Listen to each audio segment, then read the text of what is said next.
Dude, Temporal Chains, it's so brutal now in the new patch. I guess it was being mitigated in the last patch by other factors.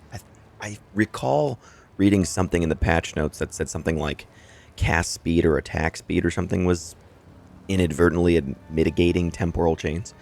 So now when you get Temporal Chains on a map, it just slows the crap out of your guys. Like, look, 22%, you're like moving at a snail's pace. And if you don't have like movement speed on your boots yet, look at this. Look at my dude. He can barely move, right? Like when you first get to maps, this is what happens when Temporal Chains goes on your waystone. You're like, what? Okay, so anyway, movement speed, attack speed, that starts to help a little, right? But then what I did was my armor has the implicit of 30% reduced slowing potency of debuffs on you. It's an evasion base. This one has over 2,000 evasion, which is really nice. And that gets you going pretty good. Now, if I wanted to mitigate this all the way down to 0%, you can see 22%, 15%. You do have this unique at the Wanderlust, or if you don't know how to pronounce German, Wanderlust. These have your speed is unaffected by slows. The other thing you could do is make a Pathfinder Ascendancy. But anyway, I found these recently, and I corrupted it, and it got 2 sockets. So I got some cold res and some mana regen. So now if I put those on, I'm unaffected by slows, and I got my speed back, you know, my normal speed. So yeah, I lose a little bit of cold res by doing that, and chaos res, but I think it might be worth it at this point to just do that. And so now I can actually move unhindered, you know.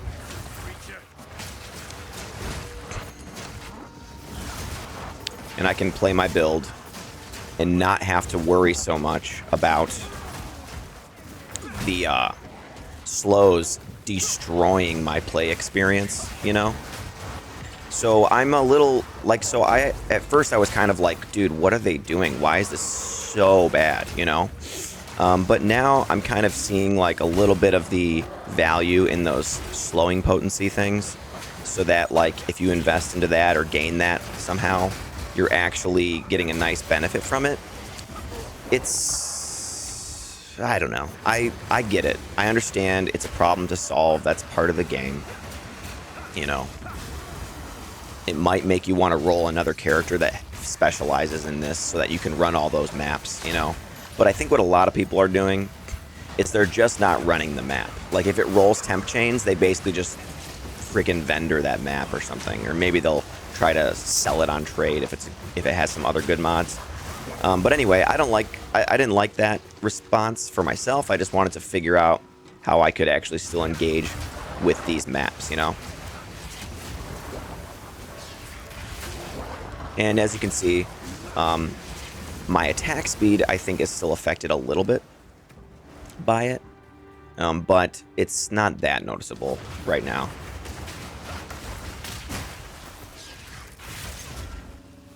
The guy, oh, there he is. I was going to say he didn't drop anything.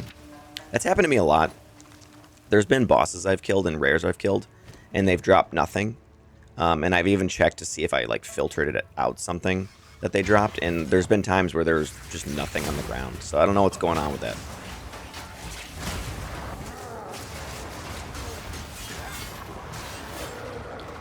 Yeah, so that's it. That's the solution, I think. If you're getting bogged down by the temp chains, just try to find this unique. You could grab an armor like this if you're an evasion build and get that implicit. There's also some nodes on the tree that have it too, but I don't think you're going to want to spec into those all the time, you know. So that's it. Just wanted to show off how I've been mitigating that all the way down to 0% for temp chains. Basically, it's just this unique here really helps, you know. All right, thanks.